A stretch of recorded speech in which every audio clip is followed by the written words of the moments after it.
Adult learning in North America is characterized by its diversity of programs, students, and purposes.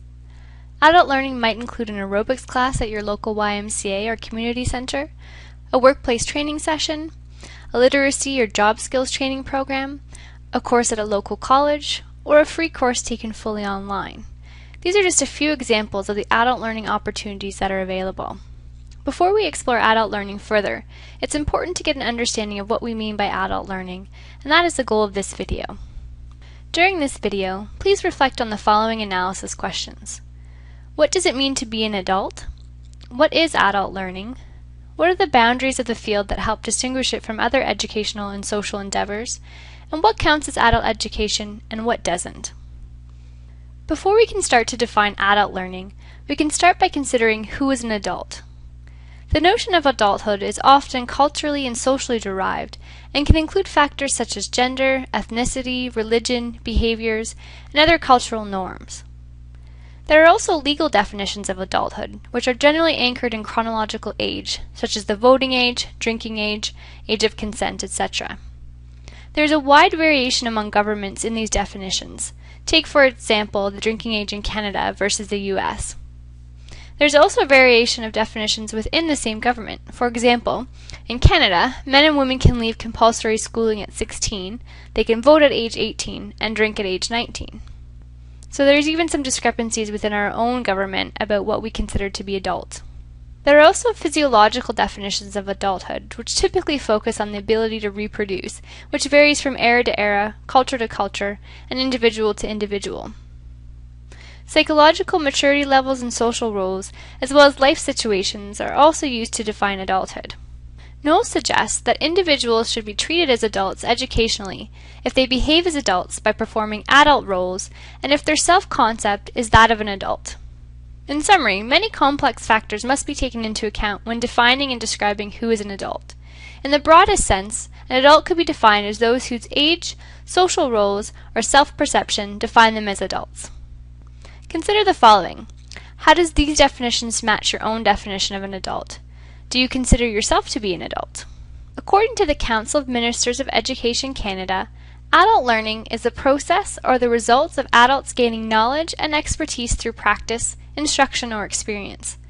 Adult learning may be intentional or non-intentional, may take place in a variety of settings, at home, in educational institutions, at work, or in the community. According to the Council of Ministers of Education Canada, adult education is then all sustained, systematic, and structured educational activities at any level beyond initial education, whether offered formally or non-formally, which are undertaken by all of those defined as adults in their society for the purposes of personal, social, or workplace knowledge, skills, attitudes, and values acquisition. Merriman Brockett defined adult education as activities that are intentionally designed for the purpose of bringing about learning among those whose age, social roles, or self-perception define them as adults.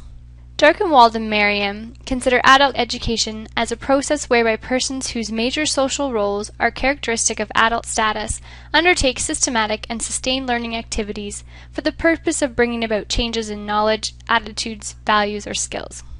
Long defines adult education as all systematic and purpose efforts by the adults to become an educated person. And Knowles defined adult education as a set of organized activities carried on by a wide variety of institutions for the accomplishment of specific educational objectives. UNESCO defines adult education as the entire body of organized educational processes, whatever the content, level, and method, whether formal or otherwise, whether they prolong or replace initial education in schools, colleges, and universities, as well as apprenticeship, whereby persons regarded as adult by the society to which they belong develop their abilities, enrich their knowledge, improve their technical or professional qualifications, or turn them in a new direction and bring about changes in their attitudes or behavior in the twofold perspective of personal development and participation in balanced and independent social, economic, and cultural development.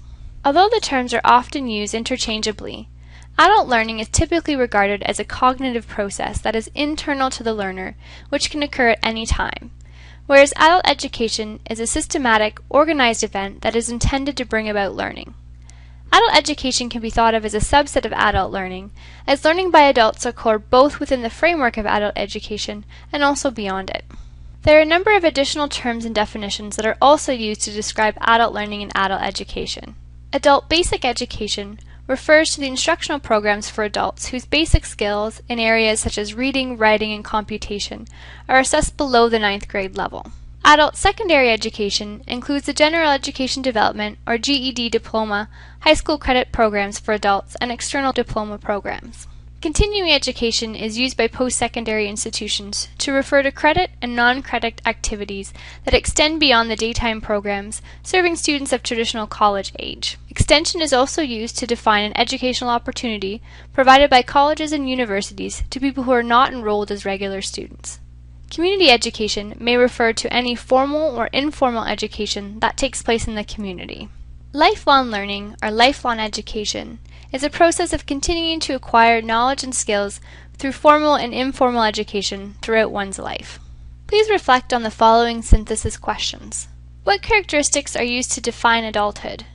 How is adult learning conceptualized? What activities are considered to be adult education? And what other terms are used to refer to adult learning, and how do they differ?